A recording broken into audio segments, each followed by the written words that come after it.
new day. Oh my. This is the best thing ever. What? Okay, y'all, it's a new day. It's a new unboxing, and today we are unboxing a little something that I got in Europe. Let's get into it. Okay, so of course it is in its original shopping bag. This is the one it came with in Europe, and I just folded it up flat in my suitcase. This is the Louis Vuitton shoebox. I've actually never bought any Louis Vuitton shoes, and I have no idea why, and now I'm a little upset because I feel like I've ruined myself because I love these. Just wait. Okay, so it comes out in a little drawer, which is really cool. And these are the dust bags. I have to say, these are probably the highest quality dust bags I have seen. The only ones that come close are probably the Saint Laurent dust bags because those are also very thick. But these are like really nice, and the little drawstring's really nice. Are you ready for the reveal though? We have the Louis Vuitton Locket Mules.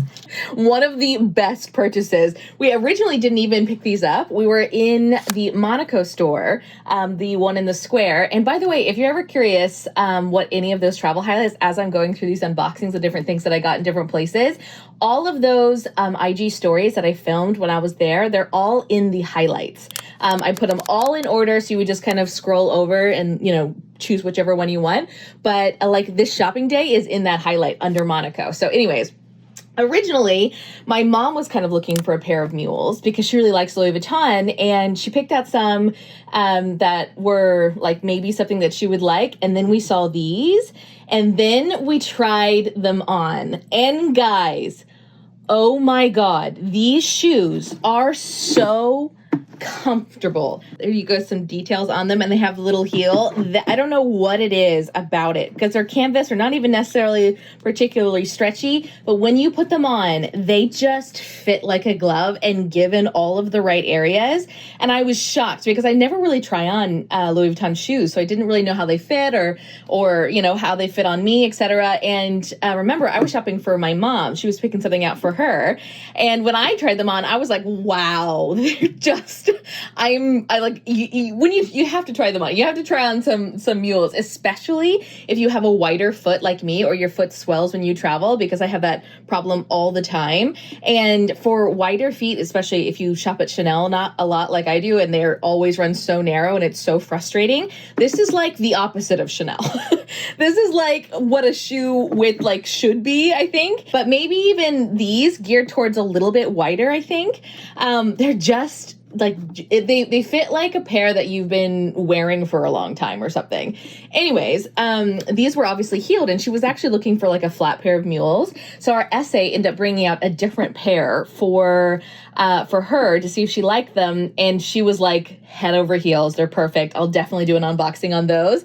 But then we were like, well, shoot, because I wasn't even shopping for me, but I was like, man, these are just so comfortable and so easy to like wear that maybe I'll get them for me. And so we ended up buying both, and I love them. Okay, so let's talk price as well, because I know so many people are really curious how much cheaper it is in Europe. What's the difference? How does it work? All the things. So let's go over it. So these are called the Louis Vuitton Locket Mules, right? And they are $890 in the US. And this really feeds into what I talk about all the time. If you're new here, I love investment pieces.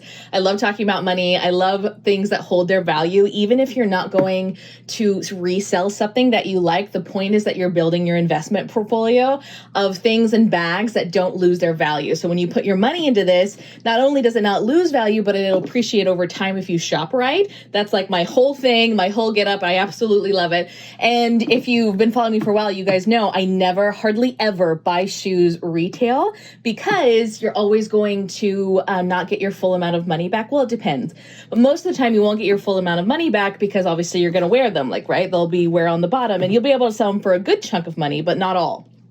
Now that changes if you buy them on sale, which is why I like wait and buy all my Chanel shoes on sale, or I buy them secondhand, all the things, because at that point, when you've worn them and worn them out, then you still are going to get exactly what you paid for them out of them, right? Maybe even more, depending on how much they've appreciated over time, meaning like how many times Chanel has had a price increase on that particular pair of shoes, which is why it's really important to buy something like classic that's not necessarily going to go out of style if you're like a hunter like I am and love investment and hate buying depreciating assets, because I hate it. So anyways, the only time I'll buy shoes that are new, like in store like this, is if I'm in Europe. And it's for this reason.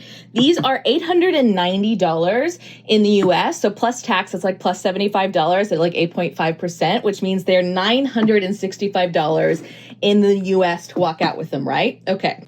These are 690 euros in Europe right now. So 690 euros is roughly like 819 US dollars. But, and this is the most important thing, you get your tax back when you come back into the US. So they'll give you a little bit of a form that looks like this. Oop.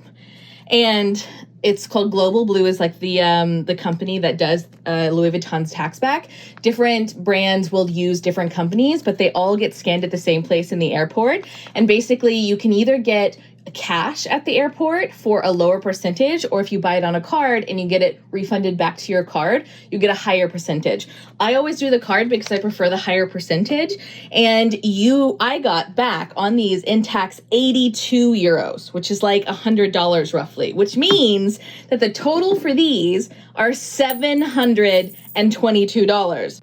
Brand new walking out of the store. So you can see that if you're gonna buy a brand new pair of shoes and you're gonna do it, as far as investing wise, it makes the most sense to do anything like that in Europe. Because you get that like $250 savings right off the bat. And I'll be able, even when these like are used, right? Because these are almost $1,000 shoes, I'll be able to get 700 out of them all day long, right? Easily. And if, I've worn them a lot in 3 years or something, I'll still be able to get that out of them because they'll probably be like 1,200 by then, like, Louis Vuitton Mules. And because they are a classic style, I'll still be able to get them out of that because of the LV logo here. That's obviously very long standing, and the fact that they are the Louis Vuitton canvas. Now, if you're going to buy a trendy shoe, this is not the case. This is only the case on shoes that are going to stand the test of time, meaning they're classic enough and have enough symbols on them that make them recognizable even years later. In general, shoes are not necessarily the best investment pieces. The best investment pieces are always going to be bags. But I'm just saying, this is what I do because obviously I love designer shoes and I hate buying depreciating assets. So this is like one of the best ways to do it if you're going to buy brand new in store without, spending more money that you're not going to be able to get back out of it. So I'm going to try them on for you because I have to show you the fit of these. Like, I don't understand how they are so comfortable, and I don't understand how I've never bought a Louis Vuitton shoe before, and I'm just finding this out.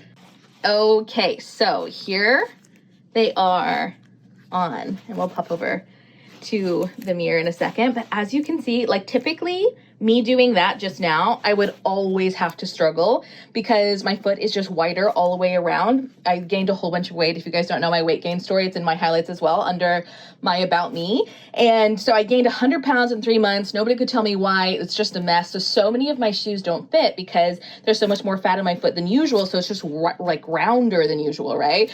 And anyways, it's been a huge issue. It's like so annoying, especially in Chanel because they inherently just run so much more narrow. You see how easy that was?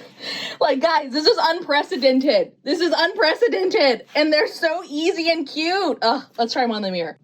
Guys, shut up. Look at that. Look how comfortable they are. I got these in a 38.5, which is pretty much my true European size. I'll get 38 or 38.5. Typically in Chanel, I'll size up a little bit, like 38, sometimes even 39. I'm a true US size 7.5. So typically a 7.5 on like a normal width foot would be a 38 or maybe even a 37.5. But it kind of depends. Typically you're like 1/2 size up. That's kind of how the general rule of thumb is.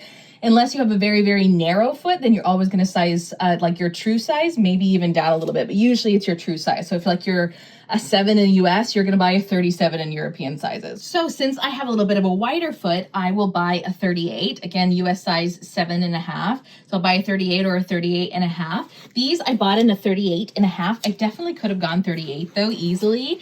I think they just had a 38.5 and I was like, no big deal. There really isn't going to be that massive of a difference in half sizes, especially in European sizes. If you have a really narrow foot, you're probably going to notice the difference a lot more. But for, you know, like normal to wide feet, a half size, you're really not going to notice that much. It's actually kind of crazy how similar they are. But yeah, if you have a wide foot, these are your shoes. Mules from Louis Vuitton all day long. I'm absolutely obsessed with them. I love them. And they're just like, especially for the fact that they have a little heel on them, like I don't feel it. Like I feel like I'm wearing flats. Like I love it. I love it. I love it. I love it. So yeah, epic purchase from Louis Vuitton this time in Monaco. I really loved that store. It is small, I will say. They do have a Louis Vuitton stamp, and they have, I think it's like 3 floors or something. But so they're kind of small little sections in each one. I mean, nowhere near as big a store in Paris, of course, but it's still kind of a fun store, and it's right there in the square. So you can kind of, you know, be in the middle of all the action. Oh, also, I will say kind of a caveat, because I talked about the investment perspective on buying shoes retail versus waiting to get them in Europe, etc. All shoes or all brands are going to be the cheapest in the original country. So for Gucci, it's going to be Italy, and for Louis Vuitton, it's going to be France, you know, Chanel, France, etc. So that's kind of a good rule of thumb to note. The only time I will buy a shoe full price in the US is if I'm going to get my cost per wear out of it, because I'm obsessed with it and I absolutely love it. And I know it's going to be like a daily piece, because at that point you're buying it to wear it, and you're not buying it because you're going to wear it and you want to retain its value. You know what I mean? So like I'll show you another pair. These, for example, I bought full price in the US because I wear black loafers more than anything. And obviously you can tell they are just totally beat. I wear them all the time. I love them. But that would be a good example. I'm not necessarily looking to get my money's worth out of these, because I know that I'm going to get my cost per wear out of them, meaning the amount of times I'm going to wear them for how much they cost is worth it. Like, it's so low because I'm going to wear them for such a long time, for a long extended period of time, that it makes sense to buy something like that. You know, these that are like a seasonal piece, right? Like I can only wear them in summer or when open, you know, toes are, you know, a thing, and I might not necessarily wear them every single day with every outfit always. Then I want to get my money back out of these if I'm ready to sell them on, you know, whenever. And if I'm not ever going to sell anything, that's still okay. The point is that you're retaining your like investment portfolio, and that the things in your closet retain value. And instead of you buying, you know, shoes at Forever 21, and that $25 is $25 spent and completely $25 lost every single time, because they'll end up for 50 cents in a garage sale or thrown away or donated or whatever. And the more you do that, you realize how much you're actually losing money, instead of shopping and being able to retain value in items and not lose your money every time you shop. So anyways, that's kind of a little FYI. I'm not sure why I went like full on investment mode in this unboxing, but this whole subject actually is what I really want to do a podcast about. I feel like it would be so much fun to chat about it, and chat about like specifics and specific brands and things, you know, anomalies within the brand that you can get like good deals now, that, you know, just all the things. I think it'd be so much fun to do interviews or whatever. So yeah, I think I'm going to do that podcast actually. So stay tuned, because I'm going to try to make that happen. Anyways, all that for me. I'm going to put these in my closet now. Oh, should we do it together? That would be fun. This is the other little section in my shoe closet here. And as you can see, I have all these laid out because I'm actually going to add 2 more shelves, and then, well, 1 more here, and then 2 or 3 more here. So I have room for all of these. So I actually think I would have probably put them on these shelves. I got these from Home Depot. I think maybe I'll do an unboxing or like a story on how I make them white, because these came white specifically, but they were sold out of them. So I bought the brown ones and I'm painting them white. I'm going to pop them up there so I have more room. But this is my usual kind of storage for shoes right here and right here. So anyways, I don't know that I have a really good spot for them yet. I don't really see it, one that I would move. So let's put them here, because I think I'm going to have like a summer section. We'll put them there for now, which is very much anticlimactic. So Yeah, I'm gonna, guys, I'll make it better. I swear, I'll make it better. I'll do the shelves. I'm gonna paint them tomorrow, I think, and then they'll have like a day to set, and I'm gonna put them up, and we'll redo this. We'll redo this whole scenario. Because what even is that? Okay, yeah, we redo it. Stay tuned for that video. Thank y'all so much for watching. If you liked it, please like this video, subscribe, and click the bell so you're notified because I upload new unboxing videos every single day.